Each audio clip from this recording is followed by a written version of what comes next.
સુરતના railway station નજીક સૂર્યપુર ગરનાળાની નજીક રોડ પર ભૂવો પડી ગયો હતો, જેના પગલે અતિ વ્યસ્ત માર્ગ પર બેરિકેડ લગાવી દેવામાં આવ્યા હતા. ખાંડ બજાર એપ્રોચ નીચે વરસાદી પાણીના બોક્સમાં ભંગાણ પડતા રિપેરિંગ કામગીરી શરૂ કરી દેવામાં આવી છે.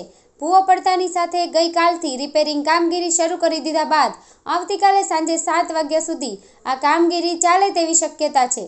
વરાછા તરફથી સુરત સ્ટેશન તરફ આવવાનો આ ખૂબ જ વ્યસ્ત ગરનાળું છે. રિપેરિંગ કામ ચાલતું હોવાથી વાહન વ્યવહાર માટે સંપૂર્ણ રીતે બંધ કરી દેવાયો છે, જેના વૈકલ્પિક ટ્રાફિક વ્યવસ્થા માટે રૂટ નંબર 1 પોદાર આર્કેડથી જેબી ડાયમંડ સર્કલ થઈ બોમ્બે માર્કેટથી સહારા દરવાજા શરૂ રહેશે. વૈશાલી 4 રસ્તાથી ઉમિયાધામ સર્કલ થઈ ભવાની સર્કલથી ડાબે અલકાપુરી બ્રિજ તરફ શરૂ રહેશે. હાલ મળતી માહિતી મુજબ આવતીકાલે સાંજ સુધી કામગીરી પૂર્ણ કરી દેવામાં આવશે. ત્યારબાદ જેવી કામગીરી પૂર્ણ થશે ત્યારબાદ ફરીથી ગરનાળાનો ભાગ વાહન વ્યવહાર માટે ખુલ્લો કરવામાં આવ્યો છે.